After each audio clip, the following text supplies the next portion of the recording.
Mana Talib aka o'sha 3-kursda 6-kunni ayasa. Nima o'zgarishlar bo'ldi o'zingizda? Avvalambor assalomu alaykum. Hamma bir ixlos bilan shu pirxonani o'ziga bir shifo topaman deb bismillah deb kelgan erkak ayollar, hammangiz qadrdonlarimsiz, dindoshlarimsiz. Hammangizga assalomu alaykum, Navruzlar muborak bo'lsin. Men 3-kurs litseyni mana bugun 6-kuni. Bitta narsani aytish kerak. Mevali daraxtga har doim tosh otishadi.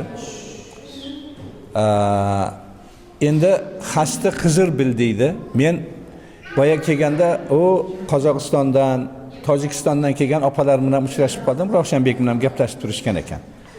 Keyin opalar bizga qarab turib, rasmga tushaylik, boshqa dedi. Men aytdim, rasmga tushamiz dedim. Sizlarda bu mana shu pirxonaga shifo istab Alloh yo'l ochgan bo'lsa, avvalo shu xalos deydi.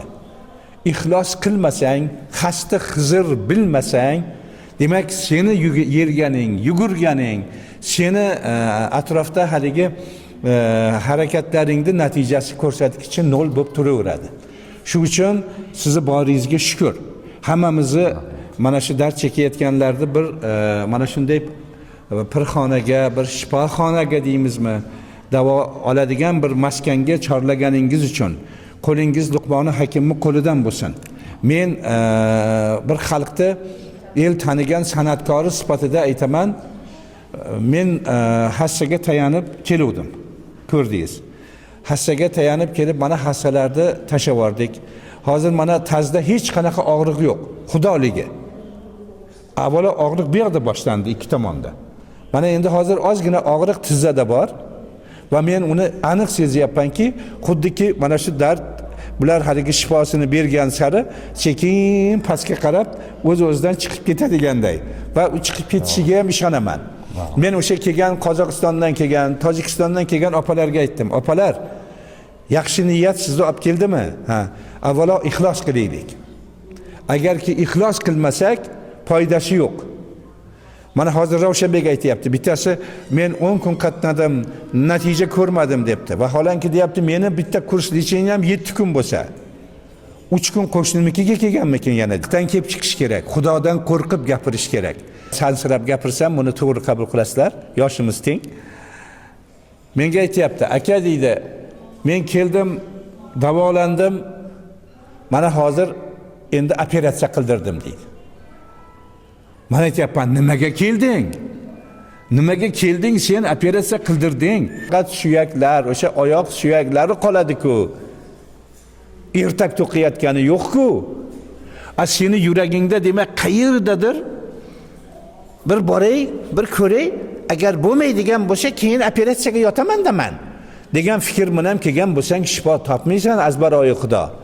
Shu uchun men do'stlarim, qadrdonlarim, bu ulug' Mohi Ramazon, bu ulug' Navruz, har tuning qadr o'libon, har kuning o'lsin Navruz.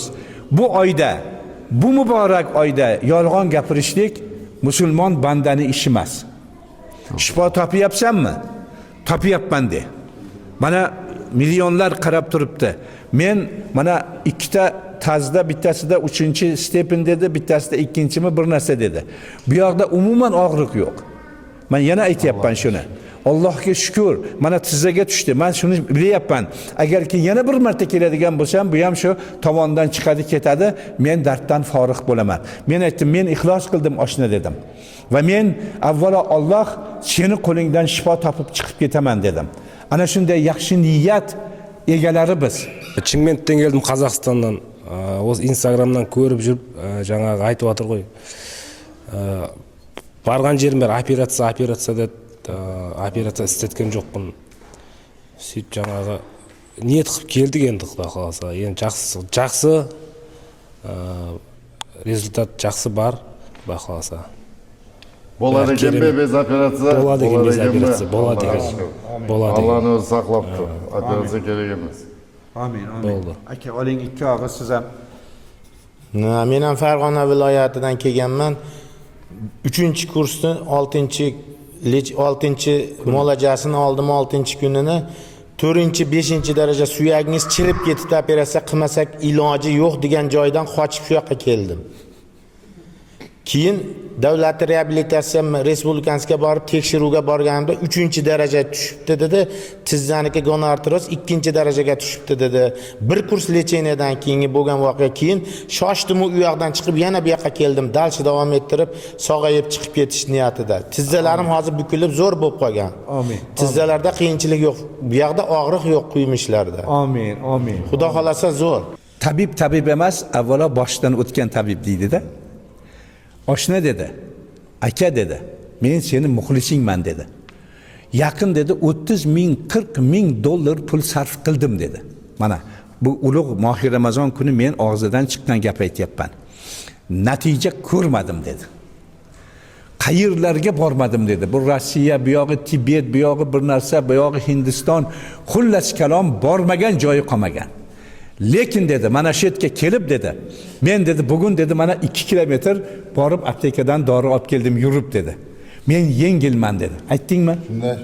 Mana men masalan bu juda katta hurmatli odam, men buni qo'rqitib bu gapni shunday-shundayni og'zidan ola olmayman. Bor haqiqatni gapirganini isbotini o'zidan eshitamiz. Assalomu alaykum. Hamdardlar bo'ladi endi, hamma dardman hamdardlar. Samarqand viloyatidan keldik biz. Ismim Mehriddin, familiyam Rahmatov. Ko'p joylarga bordik-ku, foyda topmay, oxiri Ravshan akam oldiga kelib, mana 1-kurs 6-kunda yaxshi natijalarga erishdik. Operatsiya qilmasak bo'lmaydi deganda yo'q. U yo'q narsa ekanligini Ravshan akam isbotlab berdi. Rahmat. Xizmatingizga rozi bo'ling. Rozi.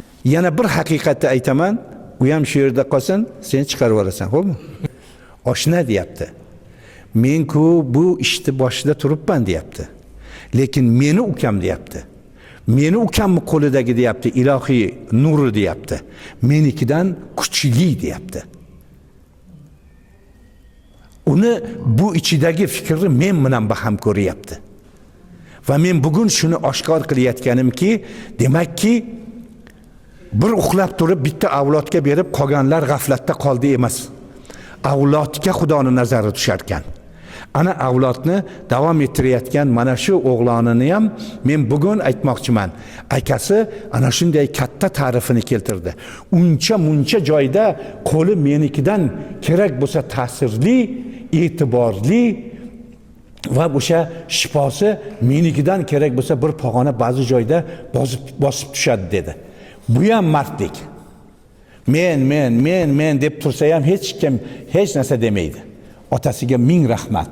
Ana shu avlodda ham otasi, ham akasi, ham og'asi, ham oqsoqoli bo'lib, ana shu do'stlar bilan birga sizga o'xshagan, menga o'xshagan shifo istab kelganlarga dardiga malham bo'layotgan shu azizlarimni qo'lini Alloh Luqmon Hakimni qo'lidan qilgan bo'lsin. Amin. Allohu akbar.